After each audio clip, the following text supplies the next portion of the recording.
Hi, this is Johnny Bergen with another Chicago Blues guitar lesson. This time we're going back and really getting into a slow blues. We're kind of beginning at the beginning this time with B.B. King's Sweet 16. This is kind of like a true bedrock of lead guitar. And I kind of feel bad about starting with slow blues kind of with Luther Allison a little while back.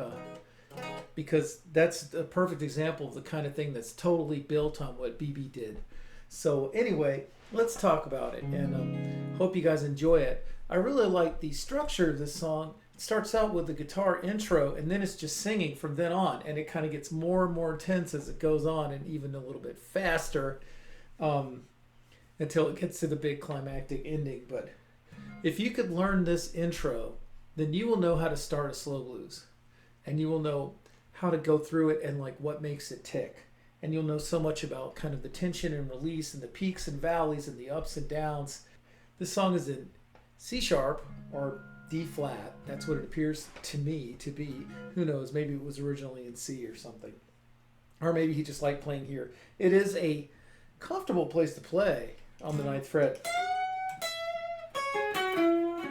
There's all this staggered phrasing. You can definitely see it as T-Bone 2.0, because he's got this staggered phrasing,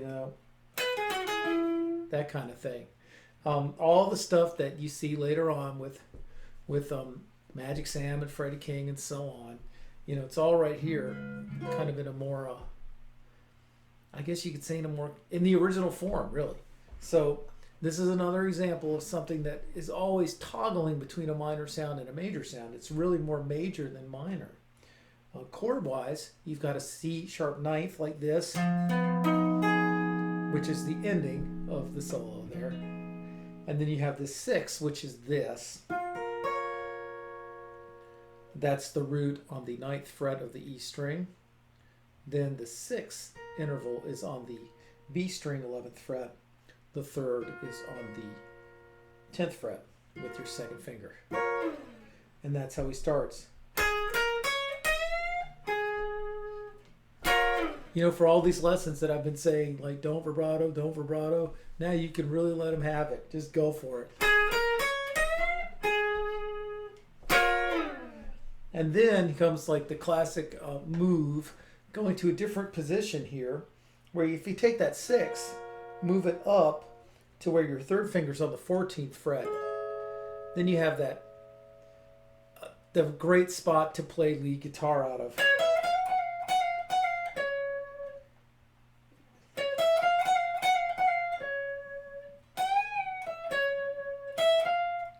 That's what you have, but I'm getting ahead of myself. So the first lick is this. It's a pickup. 1, 2, 3.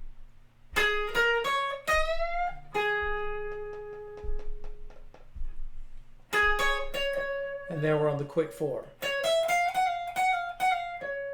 This time you got to get your 2nd finger in the action, do the pull off with the 3rd finger to the 2nd. And then it's got the tug. And then he's always saying kind of the same thing in 2 different ways. He's playing this note, the major 3rd, but he's doing it this way. And then that way. So he tugs that a lot. He tugs this a lot too, which is its kind of younger brother down here on the 9th fret. But I'm getting ahead. So let's start again. Here we go. Doom, doom, doom, doom, doom.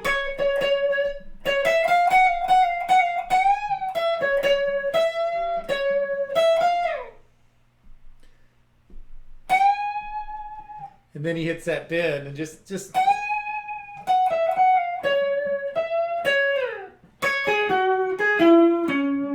that's that stagger thing. He doesn't do. It's like each time there's like a little bit of a wait for that resolve. And then he goes. I bet Freddie King got that one from this tune. That's 9, and then the well, what that is the root, and then the root down here, and then the 9th fret, and then That's where you get that rake. See if you can do that. We've talked about this roll a lot, right? 9 and 9. You got to make that note sing. Now we're back on the 1, and he goes.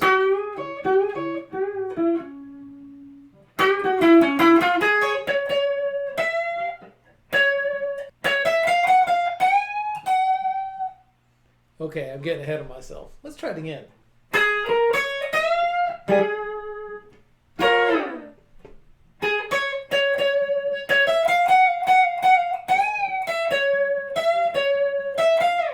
Do do do do.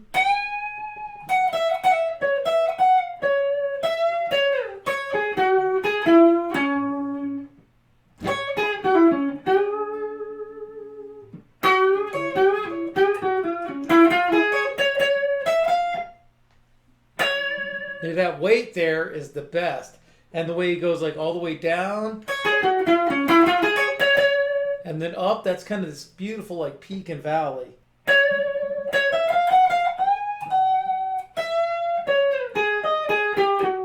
That's great. He goes. Notice how this note leads you into the 5. This note is the 7th of your 5 chord. Then he moves his hand and leads off this note, the 9th fret on the B string. It's like he's playing this. And then he slides into. I really think he just does a half step in and then rolls on the 11th fret, E and B strings. And then he goes, here's the famous lick on the 4, going back to the 1.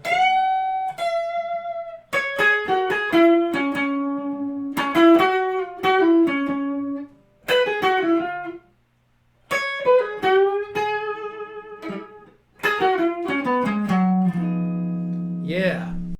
Okay. So that was kind of an advanced walkthrough of this song, and I'm sorry if I left anyone in the dust. I really hope I didn't. But I'm trying to think of some general principles to help get you through. And one is to kind of categorize things as major or minor. Notice what goes where over the chord. Like everything makes sense. Where it is, is as important as what it is. So you can't get more on the 1 than that. And that's the first song and it starts, the first lick and it starts right in the 1. He's bending up with his 3rd finger on the 11th fret with his 2nd finger behind it. Everything's based within 2 frets of each other, 9th and 11th.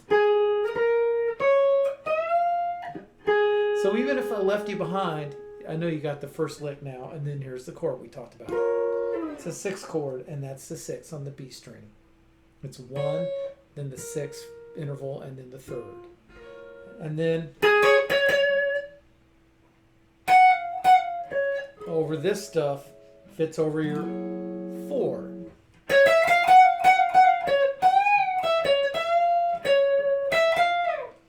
And by the time he does this note, the major 3rd on the 13th fret, you're back to the 1.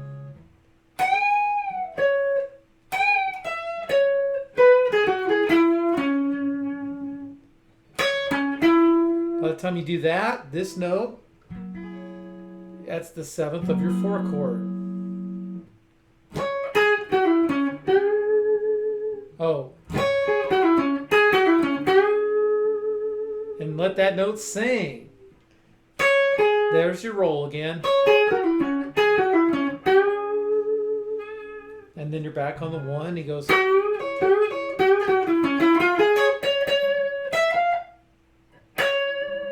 And there's that weight, and then he hits that note.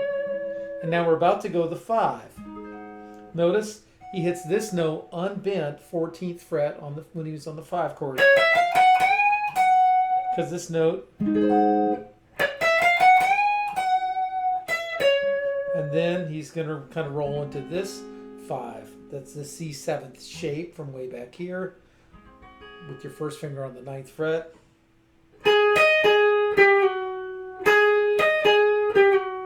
And then on the 4, right out of the 7th of the 4 chord, right? Oops. And now we're on the 1. And then he does all this good stuff. He's always like right on the 9th and 11th fret.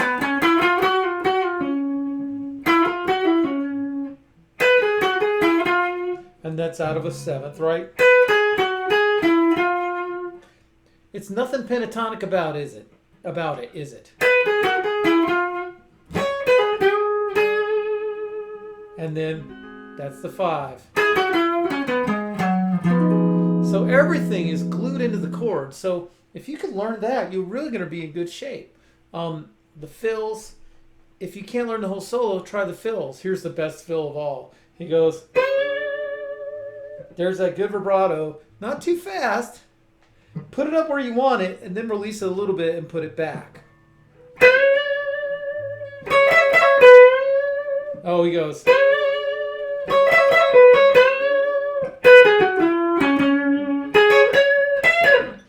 He does that all the time. That's a real emphatic way. Yeah, my brother's in Korea, baby. Sisters down in New Orleans. So you can get the fills on your own if you can get this. If you can get the intro. And if you can't get the intro, just try the fills, slow it down, and nail them. And it's well worth it. So I hope that learning this just as thoroughly as you can, I know it's worth your while. And I hope you'll see that it really helps glue together ways to make a dramatic solo, not a scaley solo or something that sounds like you're repeating something, but something that makes you hang on the edge of your seat, because everything about this song is just one cliffhanger after another. So if you have any BB memories or thoughts about this or thoughts about seeing BB, anything like that, definitely leave some comments, drop me a line, and have fun with this song, Sweet 16. And thanks a lot. Do subscribe to my YouTube channel. See you out on the road, and take care.